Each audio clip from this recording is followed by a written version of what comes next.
And away they go, with a mile and a quarter ahead of them once again. Valkyrian was the slowest to stride, but is usually held up in her races anyway.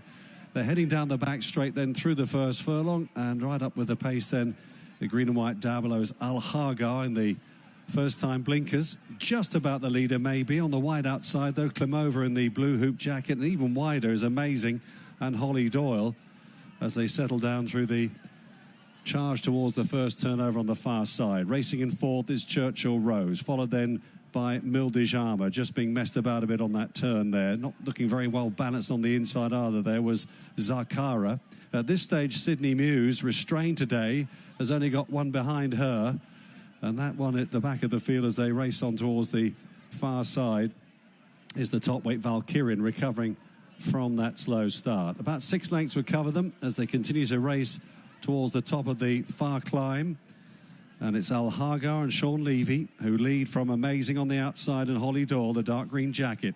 Klimova and Danny Muscutt on the inside is next. Churchill Rose on the outside then of Zakara.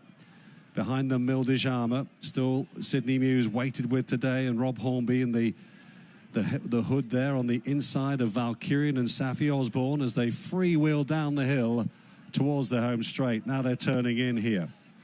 Just over 3 furlongs left to cover now. Al Hagar still the leader. Shaken up on the outside is Amazing, who should relish the trip here this evening. Between them is Klimova, who's just switched to the inside there now by Danny Muscutt, getting up into top gear. Behind them on the inside then is Sydney Muse, together there with Zakara. Amazing is really digging deep to try and tackle Klimova, who's grabbed the advantage. Klimova just from Amazing, having a good old ding-dong scrap here as they race inside the final furlong. Danny Muscutt on Klimova, getting the better of Amazing, with Zakara back in third place.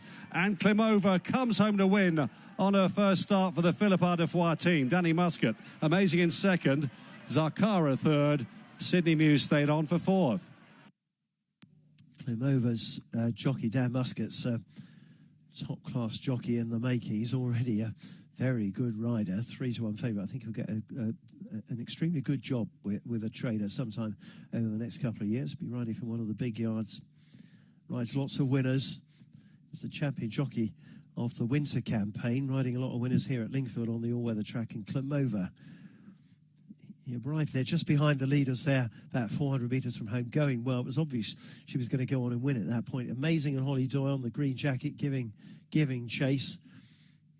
Just not quite good enough. I think they'll find a race for her, though. Zakara, white jacket against the rail. And Sydney Muse running well. She was chopped off on the rail about 300 metres out, and she was switched to the middle of the track by Rob Hornby, and she came home quite well. So there's hope for her too. But Klimova is off the mark. First time for trainer Kevin Philippart de Foix. Connections will be delighted with that. And nothing like your filly getting off the mark. Now they can concentrate on winning a few more races with her, but she's won a race. That is the most important thing. She's done it nicely too. And although her form last year was pretty good, I think she's trained on very well. And for her new stable, she should be able to win a couple of decent handicaps during the course of the summer months.